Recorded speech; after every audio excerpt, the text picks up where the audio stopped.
Today, and welcome to the Equity Residential 1Q 2026 earnings conference call and webcast. Today's conference is being recorded. At this time, I would like to turn the conference over to Marty McKenna.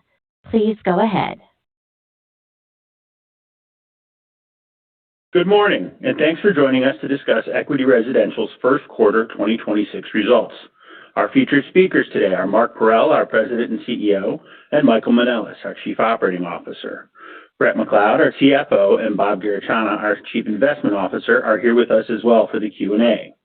Our earnings release is posted in the investor section of equityapartments.com.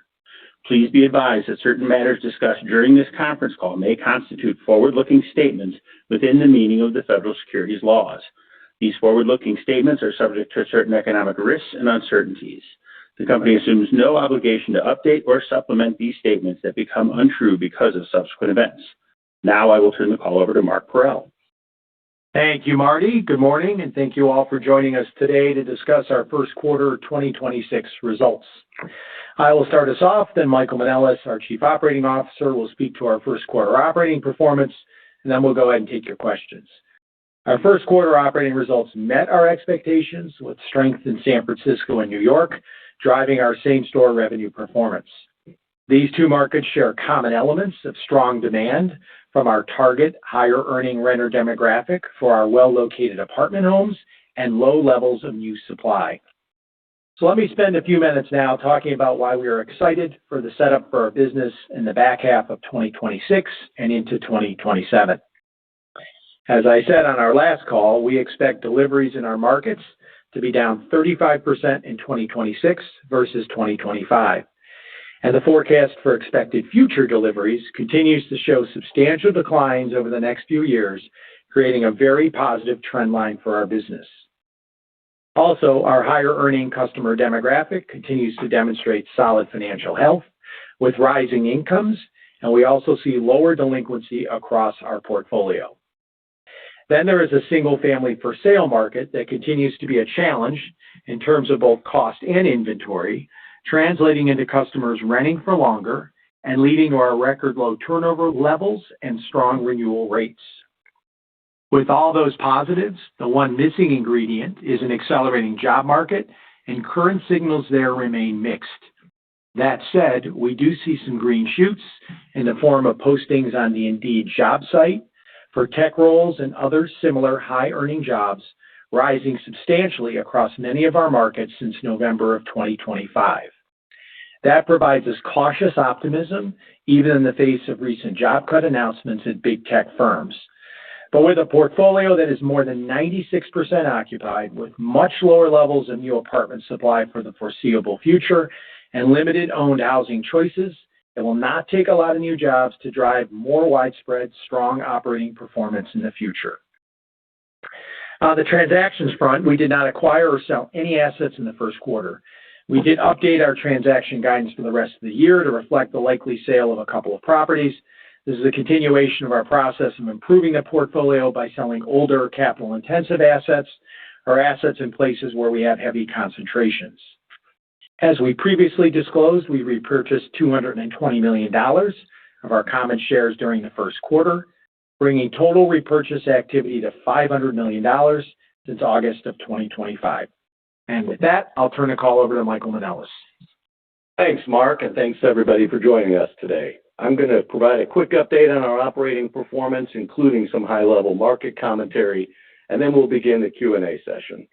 So overall, we had a good first quarter with our results reflecting the continuation of our disciplined operation execution, with both same-store reported revenue and expenses generally in line with our expectations. On the expense side of the house, pressure from Northeast snow removal costs and utilities were offset by a very low 20 basis point growth in payroll. On the revenue side, we are starting the spring leasing season in a good position, with solid demand and strong physical occupancy of 96.3%. During the quarter, we also saw improvements in bad debt, and the financial health of our resident base remains very supportive. Household incomes for new move-ins have increased, and rent-to-income ratios have fallen to 19%.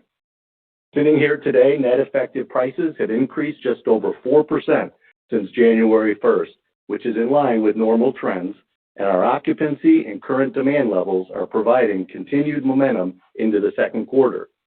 On a cash basis, concession use continues to decrease across most of our markets and is down about 21% across the portfolio as compared to the first quarter of last year.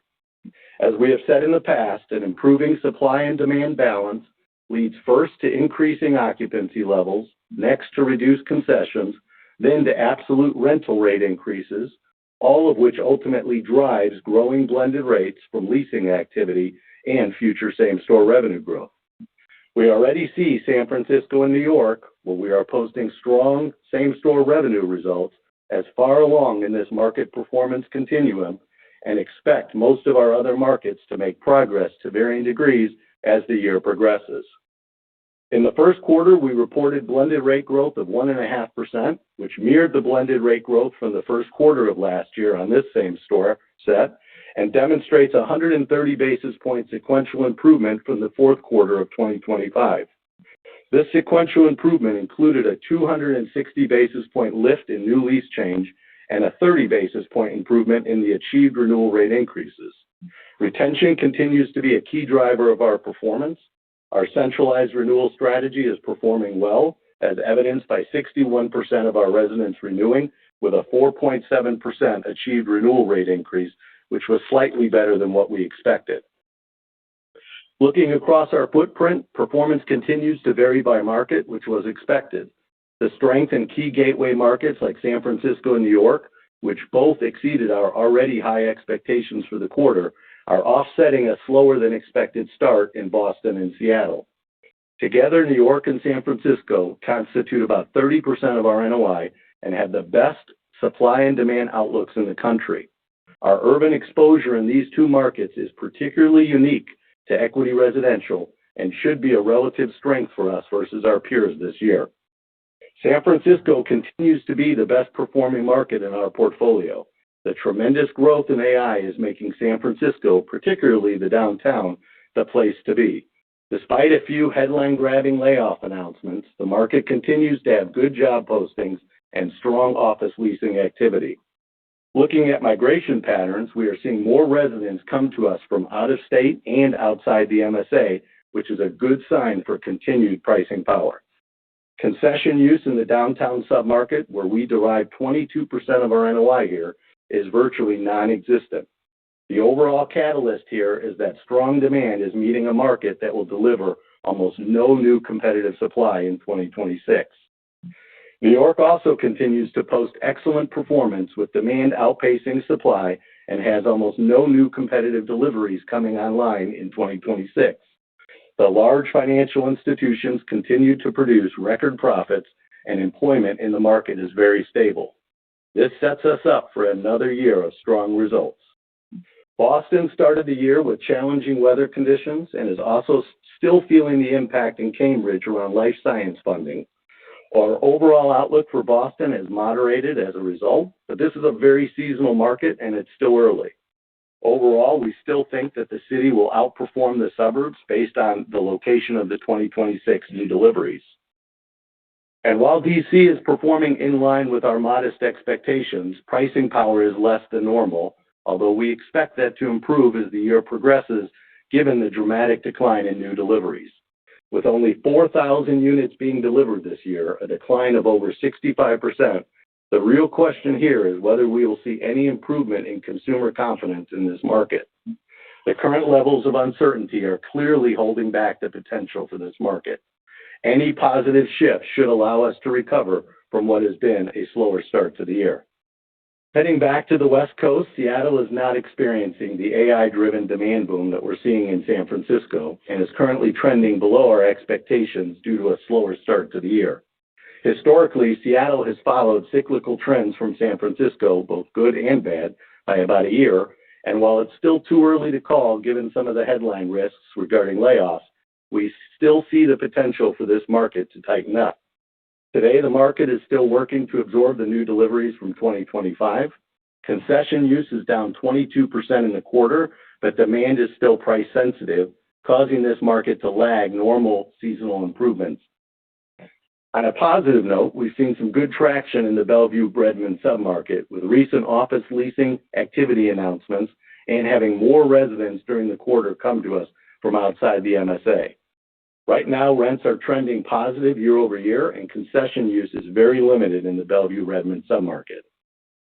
In Southern California, Los Angeles is performing in line with our tempered expectations. While the downtown is starting to feel a little better as the city prepares for the events like the World Cup and Olympics, continued uncertainty in the entertainment business is an overhang on the market, and we have still not yet seen any catalyst on the job front that will drive growth in the near term. In our newer markets, we continue to see improving conditions in both Atlanta and Dallas, with concession use coming down, which again is an early indicator that the overall market is improving. Atlanta is performing the best, and if the current trends continue, this market should deliver slightly positive same-store revenue growth for the year, which is better than what we thought 90 days ago. Turning to Denver, we are seeing some strength in occupancy and initial signs that the market may have bottomed out. With a sizable decline in new starts, improving operating conditions, and current competitive pressure easing, our newer markets, excluding Austin, Texas, all have the right setup for recovery through the balance of this year. On the innovation front, we're about 6 months into our full deployment of the AI-assisted application process, which includes screening. As I mentioned, delinquency from new residents is trending down, resulting in improvements in our bad debt net performance. We're also continuing with the successful rollout of our bulk internet program, and we'll have about 60% of the portfolio live by year end. We believe that offering a superior connectivity at pricing that is better than our residents can get on their own is supportive of our goal of delivering a value-add customer experience. As we look ahead, our priorities remain unchanged. We are focused on driving disciplined pricing, reinforcing retention, and maintaining tight control over expenses. As we head into our primary leasing season, the environment at a high level is stable and in many areas improving. Portfolio-wide, occupancy remains at strong levels, so our focus naturally shifts from a reliance on occupancy gains to optimizing pricing. In the second quarter, we expect to see a sequential build in new lease change and strong, stable performance in terms of retention and achieved renewal rate increases. Overall, we are well positioned and will maintain our operational agility and strategic focus to deliver sustained value with the best operating platform and people in the industry that combine automation, centralization, and a passion to deliver a seamless customer experience to our residents. At this time, I will turn the call over to the operator to begin the Q&A session.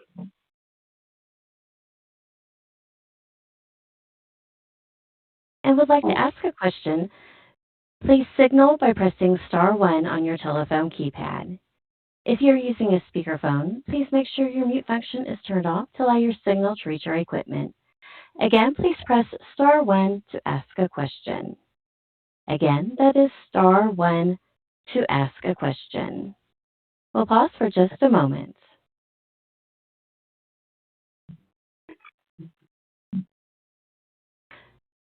We'll go first to Eric Wolfe with Citi. Hey, good morning. I think last year in May, we started to see a few signs of an earlier peak in pricing. As you look forward 30 to 60 days, are you seeing anything that would suggest something similar to last year, or does the seasonality at this point look more normal to you? Hey, Eric, this is Michael. I think relative to last year, I look at this and say our setup was pretty good at this time last year as well, and we feel good about the positioning that we have. The strength that we see on the retention side of the business right now gives us a lot of confidence that, heading through the spring into the peak, that we're going to maintain this position that we have. So I think what we have is a setup that is a little different than last year, with the weakening that we really started to feel, I would say, more in the late second quarter, third quarter. We are heading into a place of unprecedented times with such low levels of new supply that I think if we can maintain this velocity and get over the peak leasing season, that back half of the year with the setup of such limited new competitive supply coming online really does position this portfolio well. Makes sense. And then you mentioned that rent incomes were at 19% now. Can you just remind me what the sort of lowest that has ever gone? And I don't know if you have an opinion about sort of why, rent growth has become a bit more disconnected from wage growth than is typical. Yeah, I mean, I think the ranges historically have always been somewhere between 17 to 23% across our markets. And I think at any given time, you've seen this portfolio be 19% to 20%. So it feels like we're kind of right in line with the norms. I think what we saw in this quarter is you just saw a place where, incomes have grown and you can see kind of the demand coming in that just have some higher income levels against rents that are in line with kind of normal seasonality, but I think that increase in the incomes is what kind of caused us to tick down a little bit. Got it. Thank you. We'll go next to Steve Sakwa with Evercore ISI. Yeah, thanks. Good morning. Michael, I don't know if I missed it, but did you talk about where renewals were going out for May and June? And I guess, what are you achieving on those versus sending out? And just remind us what your blended spread expectations are for the year. Yeah. So, hey, Steve, this is Michael. So right now, I would say the renewal quotes that are out there are really for the next kind of 3 months already at this point. And we're sitting somewhere just over 6% kind of with the quotes and kind of have a lot of confidence in our centralized renewal process.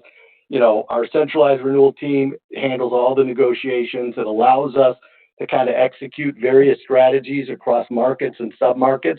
This is the time of the year where we tighten up negotiations, so we got a pretty high degree of confidence that we're going to maintain and achieve renewal rate increase somewhere right around that 5% range, kind of in the months to come. So in terms of the blended rates right now, we're not changing our full year expectations. We had about a 1.5% to 3% kind of growth rate. And embedded in that was implied, new lease change roughly flat, renewals somewhere around that 4.5% to 4.75% range. And right now, renewals are doing a little bit better than what we thought. New lease is a little bit lighter than what we thought. So we love the setup heading into the peak leasing season. We love the supply picture in the back half of the year. But at this point, it's still probably too early in the year for us to change that full year outlook for the blends. Okay, thanks. And then maybe just on capital allocation for either Brett or Mark. There's obviously been a pretty big dislocation in the public markets versus private market. Have you guys thought about leaning even heavier into the disposition program and kind of taking advantage of kind of what the private market's offering, either to build up the balance sheet or, kind of take advantage of buybacks? Yeah, thanks, Steve. It's Mark. I'm going to start, and then Bob will kind of give you a feel for the disposition market. So we are open. We've done a fair amount of net disposition activity. You saw last year, $500 million. We took third, fourth, and into the first quarter of this year to deploy those proceeds into the buyback. We're open to doing more buybacks. We like the match of selling these lower growth assets and buying the stock. So we're very open to that. It's just, it kind of comes and goes a little bit. So I'll let Bob talk about some of the assets that are embedded in the increased disposition guidance you saw and some of the other stuff we might expose to the market. And we are open to using the balance sheet, meaning using debt to buy stock back. But you just have to remember that's a very different decision because you're affecting the capital structure of the company. And you can only do that a certain number of times before, obviously, you've used that capacity up. So our preferred means is dispositions. But, of course, we are aware that at 4.3 times we're relatively underlevered and have that opportunity as well. So Bob, you want to? Yeah. Hey, Steve, it's Bob. And as Mark mentioned, we did introduce disposition guidance for the quarter for the first time. So we have $165 million. And these are assets that we're pretty confident that we're going to execute on. And that's why we introduced them into the mix. I think the critical thing that Mark already mentioned about what we're looking to sell are assets that are perhaps not best suited for our portfolio today, right? So these are assets that have value-add components or growth components or concentration risk. So those do take a little longer typically to execute from a disposition standpoint because the buyer pool may not be as broad as, just down the main fairway. That being said, interest is, I think the world has seen in multifamily in the private sector is very robust. And so we continue to see bidding tents that are very large. We continue to see, interest in our asset class, and we continue to see a lot of private capital. So I think, you'll continue to see us execute as we go. Great. Thanks a lot. We'll go next to Jana Gallen with Bank of America. Thank you. Good morning, and congrats on a great start to the year. And Michael, thank you for all the geographic detail. Can you comment on the magnitude of the decline in concession usage by markets? Just trying to figure out where we could start to see the new leases inflect sooner versus later. Yeah, I mean, really the concession dollar amounts across most of the markets are down because this is a low volume of transactions in the first quarter as well. As we think about the concession use going forward, my guess is right now we're going to see continued elevated cash concessions in the newer markets, along with kind of probably into the DC and maybe even Seattle markets for the second quarter. So for us, when we modeled the concessions out, we still kept the concessions pretty heavy through the expansion markets for most of the year. As we turn the corner into the second half of the year, given the decline in supply, we expect concessions to materially decline, especially relative to the increases that we saw in the second half of last year. So I think the expectations right now on a full year for concessions, I would still model somewhere about 20% reduction relative to what we used in 2025. In the second quarter, my guess is that the year-over-year reduction is probably going to be a little bit less than that, because the cash concessions are probably going to stay about the same as what we just did in the first quarter. But then as we turn the corner into the second half of the year, we do expect them to be down considerably compared to last year. So concentrated again, newer markets, little bit in DC and Seattle, but outside of that, the majority of the markets are going to continue to see reductions. Thank you. Our next question comes from the line of John Kim with BMO Capital Markets. Thank you. Looking at your prior years, it looks like the April new leases tend to be fairly representative of what you end up in the second quarter. So I'm wondering if you feel that dynamic's going to occur again this year at minus 1.1%, or do you think there's a chance it inflects positively? Hey, John, it's Michael. No, look, I think you're going to continue to see a sequential build. Our net effective pricing is continuing to grow across this portfolio. So my guess is we should expect to see some continuation momentum of improving new lease change.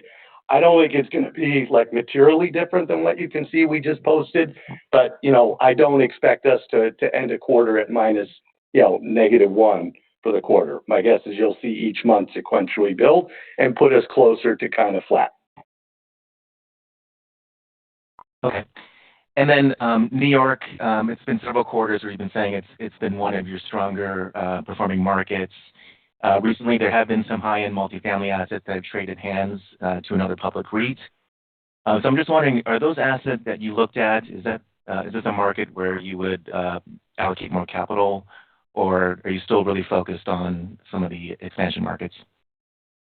Yeah, thanks for that question, John. I'm going to just start about New York in general, and then I'm going to let Bob talk about the stuff that traded and our interest or relative lack of interest.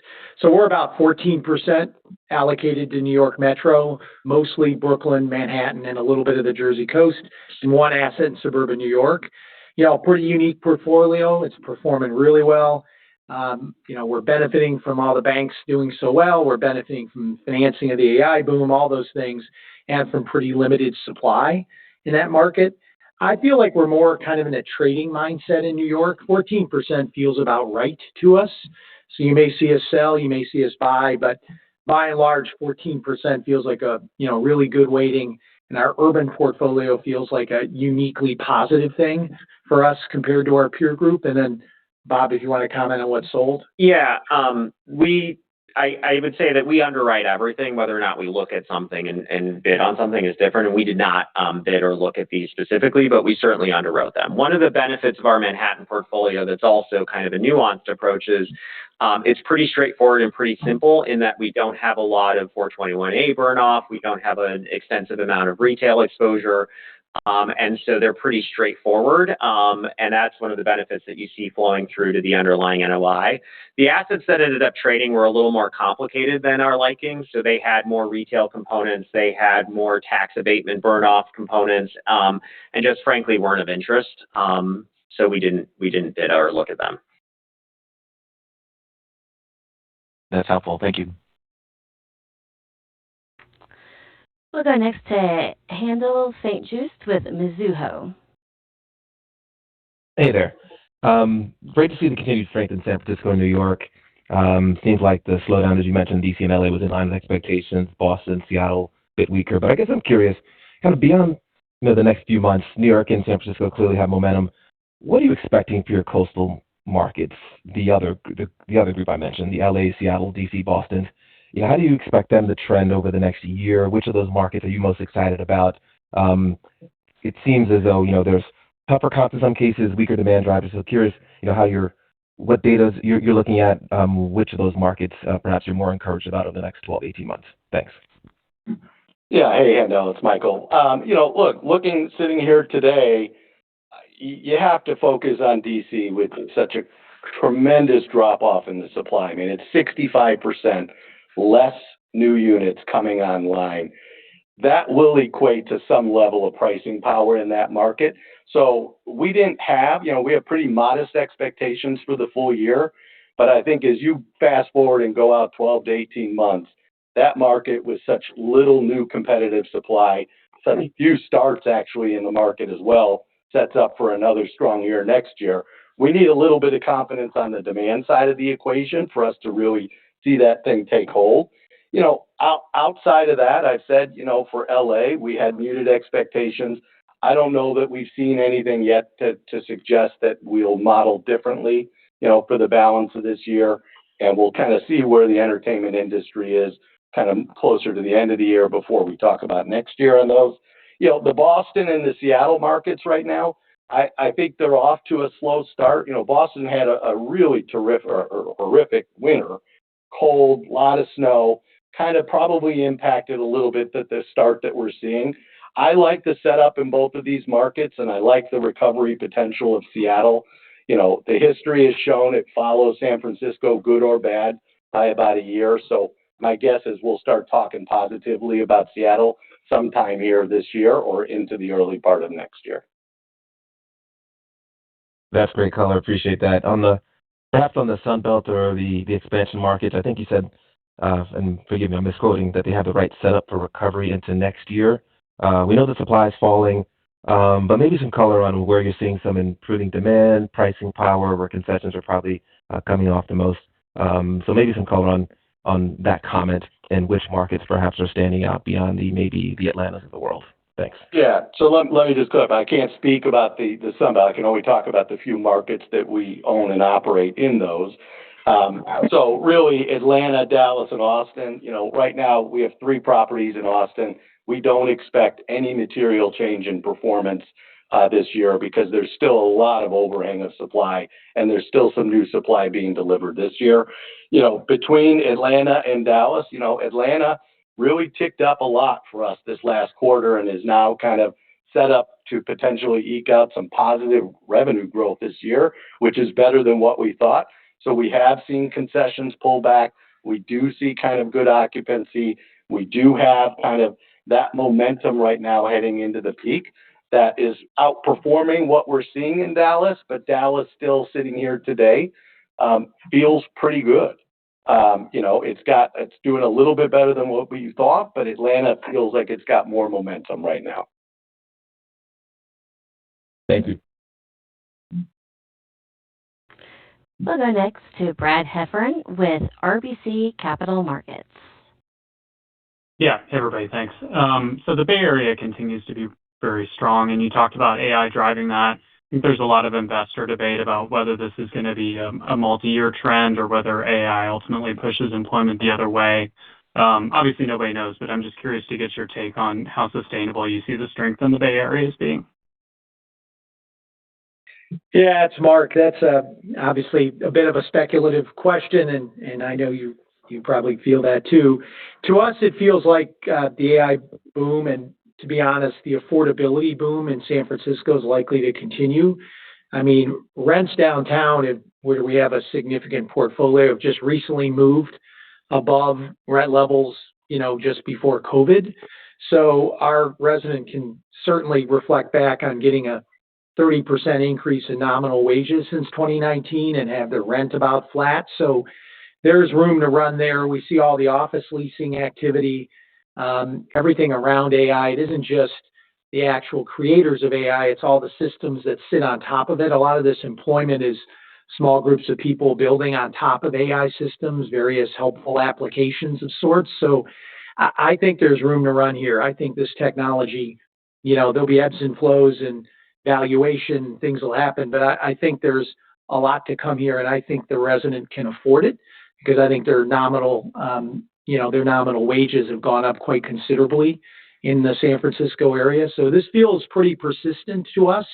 And again, the ecosystem of great universities and all the venture capital money in the area and all that is also supportive of this continuing to be a kind of innovation center for everything AI and everything else technology related, which does seem to me to be the future, even if there are kind of fits and starts. Okay, appreciate that. I know it's a difficult question. In the prepared remarks, you talked about residents coming to the Bay Area from outside the market. I was wondering if there are any stats or additional color you can give on that dynamic. Yeah. So, I mean, every quarter we're looking at where are new move-ins coming to us, what percent come from within the MSA. And then obviously I've said over the last several years, right, for us to really start seeing sustained pricing power momentum, we'd like to see in some of these markets a bigger draw from outside the MSA, a bigger draw from outside of the state. And we saw that both in San Francisco and in Seattle, specific to the Bellevue Redmond submarket. So they're not huge percentages. It's like 5% more move-ins, but it's the trend lines that we've seen in San Francisco now where we have multiple quarters of seeing kind of that pattern hold, which is really giving us that confidence that we're in a position of pricing power for the next several quarters. Okay, appreciate it. Our next question comes from Alexander Goldfarb with Piper Sandler. Hey, morning out there. Mark, just following up on as you guys think about dispositions, the markets are certainly interesting, if you will. New York rebounded strong after the pandemic. San Francisco has been a dream case on the other side. You've got the contrast between Seattle and the east side, LA versus like Orange County and San Diego. So as you guys assess your portfolio and assets to sell, how are you making the decision which markets sort of may have deeper, longer challenges and therefore it's worth really downsizing versus which are sort of like a New York or San Francisco, which is it's a moment in time and you just have to wait for the pendulum to come back? I'm just trying to think as you're assessing asset sales and buybacks, how you're thinking about the markets. Yeah, great question. I'm going to take the market focus, and maybe I'll have you, Bob, speak to asset challenges, because some of these decisions, Alex, we like the market or sub-market, but we just have an asset that maybe we don't believe in the capital story or the micro location. So again, just generally, our exposure pre-COVID to California was 45%. Now it's around 40%. Getting that number down over time, probably mostly with a reduction in Los Angeles, is, I would say, more of a strategic goal of ours. Right now, that's not a terribly saleable market, so we can wait that out a little bit. So that's a spot where we maybe have a little less conviction is Los Angeles. And that isn't just the regulation, of course, that's pervasive in California. It's just that employment stuff. And Bob talked about that on the last call, and Michael has too. It's the entertainment industry really feeling like there's been a paradigm shift away from Southern California. and just not feeling like those employment drivers are what we thought they were when we made those investments initially. And a little bit of downtown Seattle. That again is an area that has some advantages and has been, kind of recovering in fits and starts, but we do have a fair bit of exposure there and probably is another strategic reduction. Other than that, it's a little bit more tactical, and I guess I'll give it to Bob to talk about that. Yeah, I mean, it really is an overall portfolio strategy approach and really taking an integrated approach to that at the asset level. So we integrate our capital planning with our disposition and acquisition kind of mindset. So we underwrite every single asset. I just actually went through this exercise with the team because if you're not selling, you're buying. And so we integrate that into our capital plans. We look at what the asset, we make an assessment of what we think the asset performance is going to be going forward. We compare that against our cost of capital and we decide, what can we do about that? What levers do we have? So in some instances, that can mean on a specific asset, we're going to invest that value-added renovation capital. We're doing $90 million of that this year, and we'll get a return that will, compensate the shareholders. And in other cases, we see that that's not an option, and so therefore, we look to sell that in the market when the market allows and redeploy that in something that's more accretive. Okay, and then the second question is, regarding the stock buybacks, you guys before have done, developer equity programs where you fund a third-party deal, you get fees along the way, et cetera.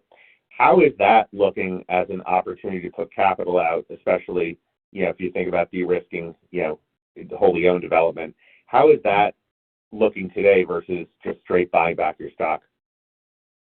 Yeah, I want to draw a distinction. It's been pretty uncommon, Alex, for us to do any kind of investment in development where we don't have a clear path to ownership. Like all our deals, the two new ones we did, they do have partners in them. But I mean, we have the right and expect to own those assets. And so it's been pretty infrequent in my career here where we funded, like some of our peers do, a program where it's just funding a development, but we don't have an expectation or a legal right to own it somewhere in the process. So I guess I'd say we don't do that sort of mezz lending or, preferred equity or whatever you want to call it in development very much. When we do it, whatever the structure is, whether it's called debt or equity, it's intended for us to own the property and there's a path to ownership. But I mean, as far as path to ownership, how does that look versus buybacks? As you judge the math of doing a third-party development deal where you're going to own it versus buying back your stock? Yeah, I think that's a great question. Let's use the two development deals we started this quarter as an example. Obviously, the stock's thankfully run up a little the last few days, but we are comparing the stock and our acquisition opportunities and development all the time. So why don't you talk about those? Yeah, and so I think what you're highlighting, Alex, is that like in the menu choice, I think the stock is obviously a really compelling choice. It's probably oftentimes the most compelling choice. The next decision or the next most compelling choice is probably the development side today. Now you got to risk adjust it, right? Because the risk in the development is different than the risk in the stabilized portfolio implied in the stock price. But like the two deals that we did that we announced or started this quarter, those deals generally on a current yield basis are closer, may not be exactly perfect with the implied cap rate of the stock. But then we're also looking at the IRR, right? And so we're looking at the IRR in the aggregate over time and comparing that to our WACC. And in the instance of the Atlanta deals, you're looking at delivering into, in the one case, an asset that is in a very supply constrained area that does exist even in Atlanta. And you're looking, when you look at reasonable rent growth, we can generate a nice spread on an IRR basis without kind of making too crazy of assumptions on rent growth. Or cap rate compression. We don't have any cap rate compression in our math.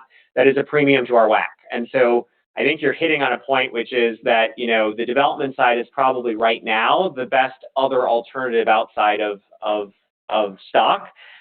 Because your third choice, which is acquisitions, are really tough on a relative to what private capital is underwriting. We're seeing private capital underwrite deals, still in that 4.75 to 5.25 kind of spot rate. And then IRRs that are probably, in the 7 handles, if that. And I just want to add, Alex, because we don't primarily underwrite based on forward rent growth. We're looking at spot construction costs against spot rents. And when we looked at the deal that's in Canton, Georgia, which is north a ways from downtown, and Alpharetta, which is more of a close-in suburb, our perspective was that based on the rents we see and the construction costs we see, the deal made sense on a risk-adjusted basis compared to the stock. It's tough. It's still below the yield the stock was trading at the time. So we acknowledge that, but you also got to look for places to have some growth capital and put some money to work that you think can grow over time. And we just felt like the Alpharetta deal really underwrote extremely well on a basis level. We just saw a deal trade in that submarket at a 4.5 cap rate, and we're building to around a 6. So it's a little bit of triangulation, but the primary dependent thing is how do current construction costs compare to current rents. Thank you. Thank you. We'll go next to Julian Blauen with Goldman Sachs. Yeah, thank you for taking my question. I guess as we think about the ramp in blends we saw from 1.5% in the first quarter of 26 to 3% in April, was that improvement relatively similar in the established and the expansion markets, or was it definitely stronger in the established because of New York and San Francisco?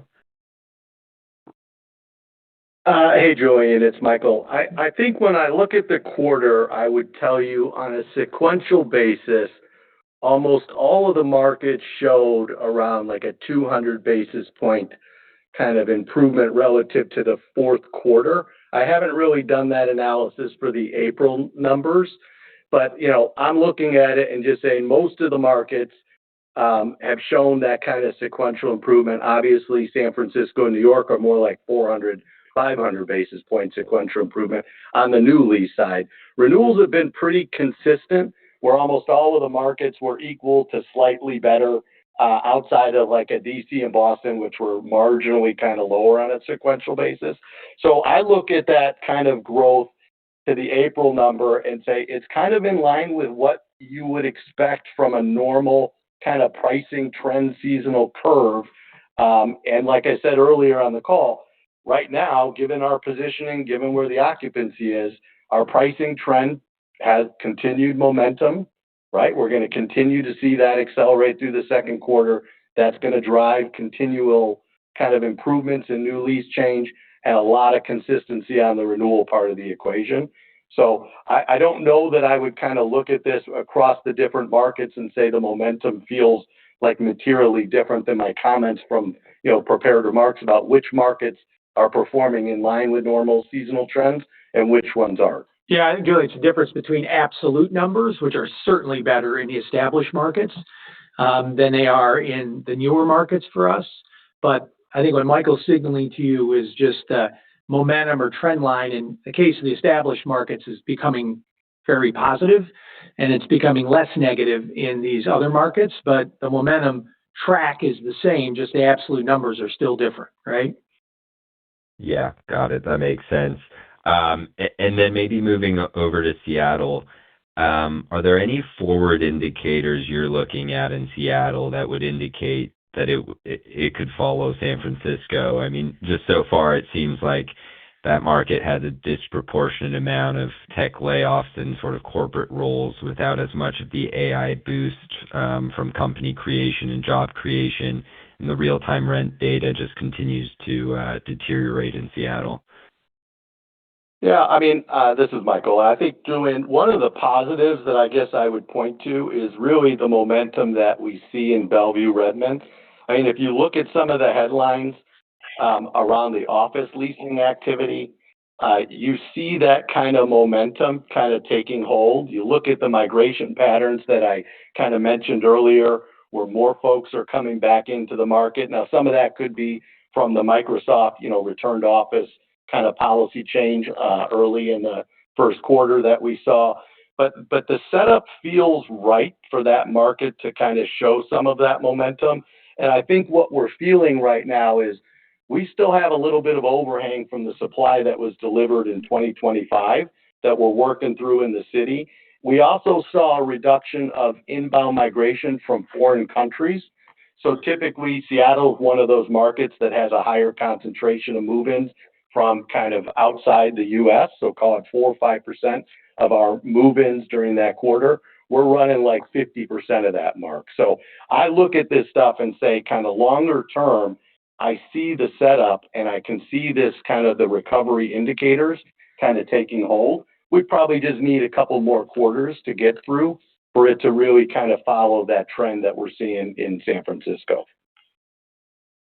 Got it. Awesome. Thank you. We'll go next to John Pawlowski with Green Street. Hey, thanks for the time.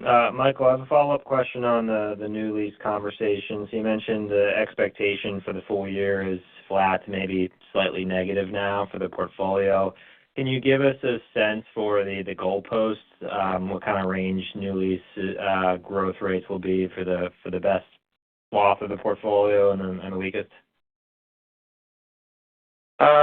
Yeah, I don't really have that in front of me, John, for the whole portfolio. I guess what I would look at and say the newer markets are going to continue to still have negative new lease change, right? As Mark just alluded to a second ago off of my comments, we are seeing momentum, we are seeing improvement, but the absolute numbers are still negative.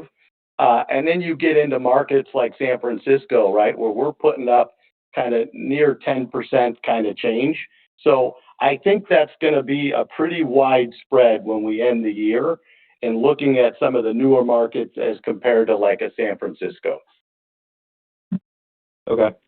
And then Bob, second question about just a disposition pool that you have sold or you potentially brought to market and then pulled off for the last 6 to 9 months.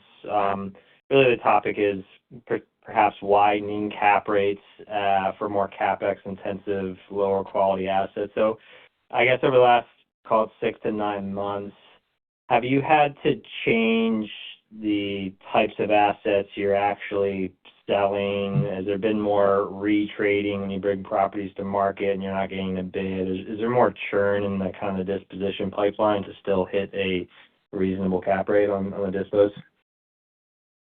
Yeah, I wouldn't say that there's any more churn than what we expected, or certainly anything different than kind of what we saw last fall versus what we're seeing today. Some of these assets that we're taking to market are unique and they have, different opportunities. So those opportunities we didn't expect, 20 people to show up under the tent. And we didn't get 20 people showing up under the tent because they have kind of the capital components or the value add components, or they may have retail, they may have ground leases or other things. So, but I don't feel a difference in sentiment like 6 months ago relative to what we sit here today. Certainly, I think what has been consistent is that, the smaller the size of the deal, meaning if it's in that 75 million to 150 million range, you get a lot more people showing up, right? If you have a deal that is individually 150 or more, it just gets smaller, right? I think that hasn't changed, but it feels the same. Again, I haven't been doing this for that long, but it feels the same to me as this right now, this spring, as it has last fall. And I might add, John, too, I think from a capital standpoint, right, I think the secured debt markets are still very supportive of these types of transactions in multifamily. There's lots of capital available, so certainly no change from that end. Yep. Okay. So you haven't got the sense that pricing, like market pricing, really hasn't deteriorated at all for maybe larger CapEx intensive older properties? I think that 6 or 8 months ago, I think larger CapEx intensive assets were very hard to sell, and I think they continue to be hard to sell today. Okay. Thank you. We'll go next to Nicholas Yulico with Scotiabank. Oh, thanks. I know you guys got rid of the blended and new lease pricing by market, which I was sorry to see go, but I wanted to see if you could maybe just give some commentary on, Southern California, how that's trending year to date on, new and renewal leasing versus last year, if you're seeing any improvement there. Yeah. Hey, Nick, this is Michael. So relative to Southern California for the first quarter, we're still seeing kind of negative new lease change, and it's kind of most pronounced, I would say, in Los Angeles. And again, very consistent performance on the renewals. So, I think for us, the SoCal portfolio continues to be the story around the Los Angeles kind of market. And, sitting here today, right, I've got stable occupancy. I've got a pricing trend curve. It's flat year over year. I've got less concessions right now in downtown and Koreatown, where we had some of that supply kind of pressure last year. So, blends are, starting to show some kind of positive momentum here, but it's less than what you normally would have expected. And I think last year, we started to feel some more of this pressure, kind of more second quarter, third and fourth quarter. So relative to the first quarter, clearly we see still some softening SoCal compared to last year. But as we work our way through the balance of the year, we just expect kind of moderate performance this year out of LA. We're not really seeing anything that's going to point to kind of robust recovery and pricing power.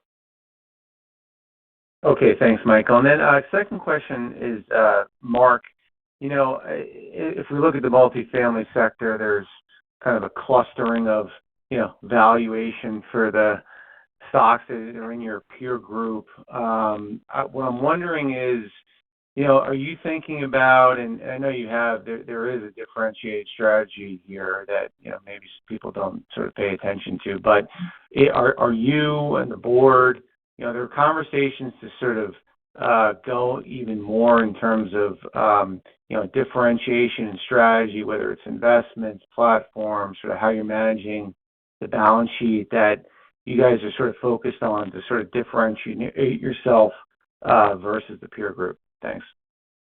Yeah, thanks for that question. We are, the board, the management team's always engaged on strategy. It's a topic every meeting. It's a topic between meetings. I think real estate expert investors, of which there used to be more than there are now, understood the differences between the big 6 or 7 apartment companies. I mean, we do have a different strategy. We're more urban focused. We're less development focused. We're more operationally, focused on our, kind of excellence and investment in our operations. So I think people that, are experts in the area know the difference between us and others. I think the generalist investors and, of course, the index funds don't. And I think, it's a little bit hard to know how you can break through that except, I don't know, by some really more dramatic step. But I do think dedicated investors know the difference between us and our peers. And I think more generalist investors probably don't.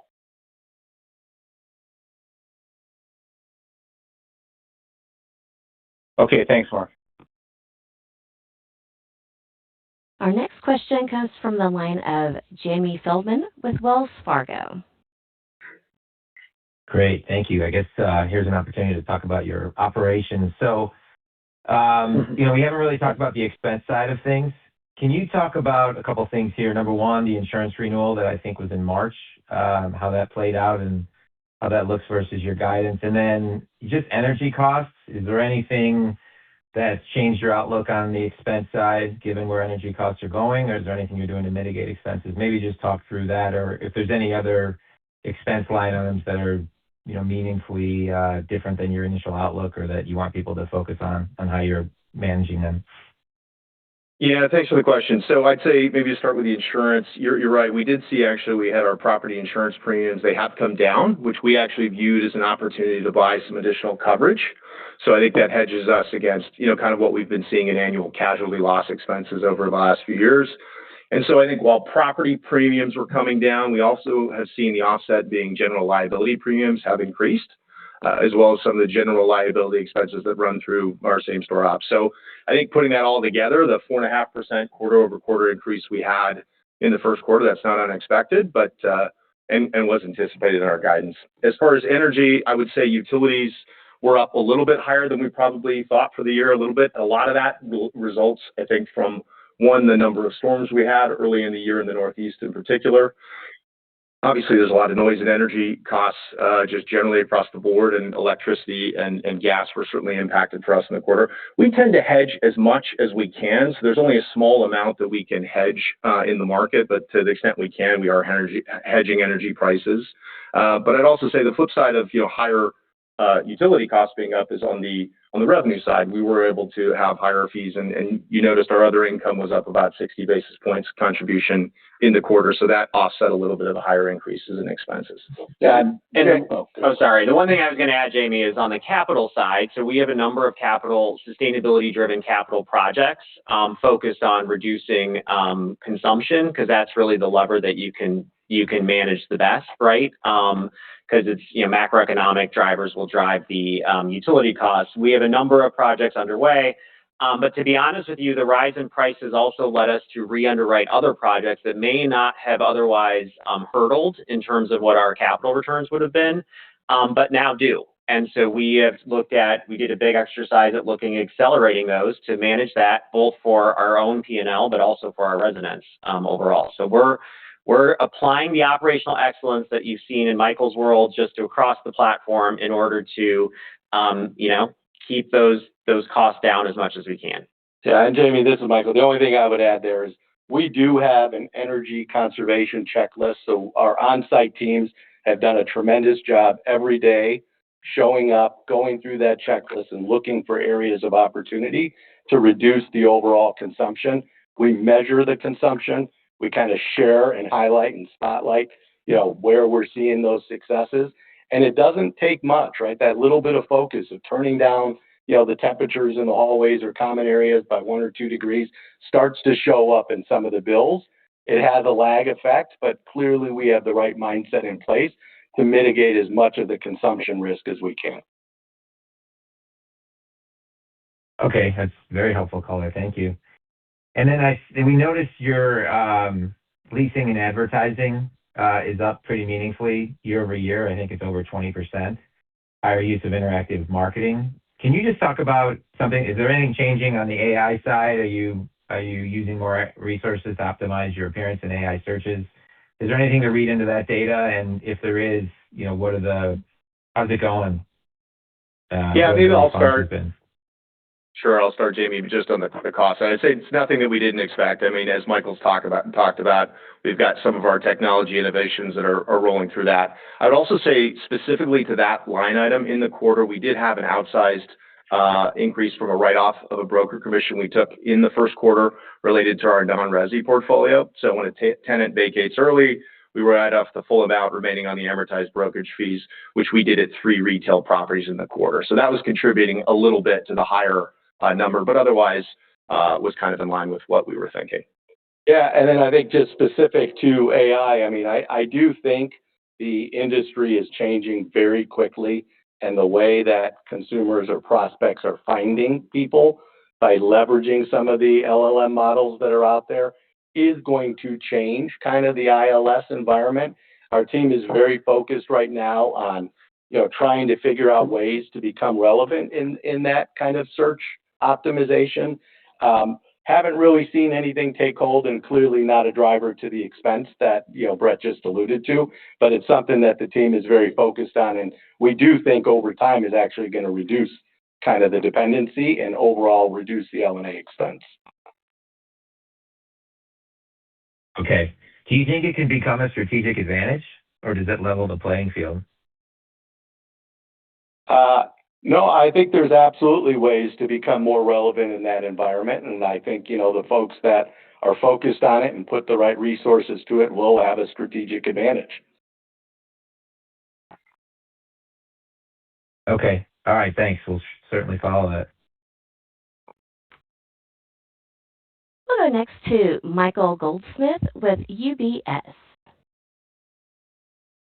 Hi, this is Amy. I'm with Michael. I was curious, how much of an impact does burning off of concessions have on your blended rent spreads? So are your blended rent spreads artificially boosted by concession burn off? They were always reported on the same basis, so they're always net.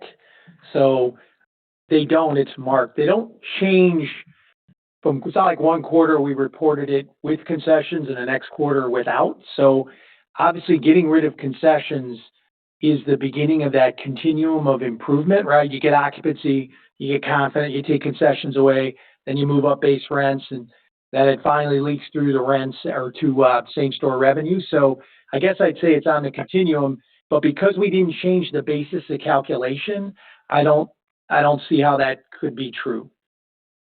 Okay, so not a material impact. And then I guess just to touch on the rent control proposals that you're monitoring, we know Massachusetts is up. Are there any others that you're monitoring closely? Well, Massachusetts is the area of primary focus for us. It is likely to go to the voters, and I think the industry is mobilized, just like it was in California, to make the same arguments about the industry being more useful creating supply and that this rent control activity, is a disincentive. There were a couple of deals we were looking at in Massachusetts to start building that we stopped. And I'll tell you that the two deals we are almost done building right now, we might have thought about them differently as well. So it's a very negative proposal for housing supply and long-term affordability. There is a measure in DC we're watching closely as well that would freeze rents for 2 years.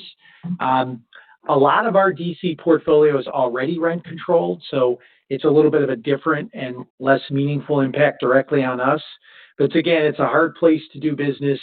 The market already knows about this. It's already harder to sell assets in the District of Columbia. So again, I guess the theme I'd give you is capital is sensitive to regulation. And when you do this and deny returns, you're going to have less investment and worse affordability. And I think a lot of smart policymakers like Governor Healy in Massachusetts already know that.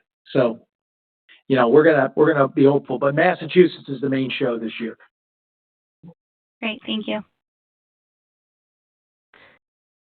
We'll take our next question from Adam Kramer with Morgan Stanley. Great. Thanks for the time here. Maybe a little bit more of a philosophical question, but just with turnover rates sort of as low as they are, and even with all of the supply that we've had the last few years seeming to stay really low, wondering sort of how you view that, right? I sort of recognize that from a same store NOI perspective is benefit from reduced R&M costs, but just from a sort of renewals versus new lease growth perspective, wondering sort of how you see the sort of lack of mobility sort of within the housing ecosystem currently, sort of benefit on the renewal, but maybe hurts you a little bit on the new lease side, or am I thinking about it incorrectly there? Hey, Adam, it's Mark. I'm going to try to answer. We've been reading articles, various bank research shops about less labor mobility, and that's been a trend in the U.S. People are moving less frequently. Interestingly, it does look like Gen Z, not surprisingly, younger people move more often, and that higher wage folks move more often. That describes our demographic pretty well. I think for the country overall, growth is benefited by people moving to where the jobs are. So I think less labor mobility, less geographic mobility is less positive for the U.S. growth rate overall. But our group of folks will move around the country at their age to find opportunity, and maybe aren't quite as tied down as older generations are by family or other considerations. So I think overall less geographic mobility is bad for the country. But I think for our demographic, we just haven't seen it. And you heard Michael talk about San Francisco. We see the influx, and we at our investor day last year we talked about New York, which has lost people for a while, but yet Manhattan's doing great for our demographic, and you see that in our occupancy numbers. So I think there's a big overall theme of it being a little bit of a negative, but for us it's generally been either neutral or a bit of a positive, because our demographic is more mobile still. No, that's great color. And then maybe just a little bit of a different question. Just wondering about sort of the Sun Belt recovery. So, a little bit of a crystal ball question. I know it's difficult, but I guess when you sort of sit here, look at sort of what the supply forecast is for the Sun Belt for your expansion markets, sort of how are you thinking about sort of the pace of recovery there? Does new lease growth, could it get positive later this year? Is that more of a 2027 story? I recognize, there's nuance by market as well. Austin probably being the softest fundamentals, but wondering sort of recovery in the Sun Belt and sort of latest thoughts on timing there. Yeah, it's Mark again, and if there's something Michael wants to add, he can jump in here. But I think we need to see concessions go down. That's what we are seeing, in fact, in Atlanta, and just occupancy firming and concessions, and that'll be the indicator that rents will recover. The setup in all those markets, our markets, which again are just Dallas, Denver, and Atlanta, with Austin a laggard. Those all have decent forward setups. We just need more job growth there than anywhere else because we have more supply there than anywhere else. So I think they are more sensitive to jobs, and we've said that a few times. I don't know how many jobs you need in a market like DC, new jobs where there's just going to be so much less supply.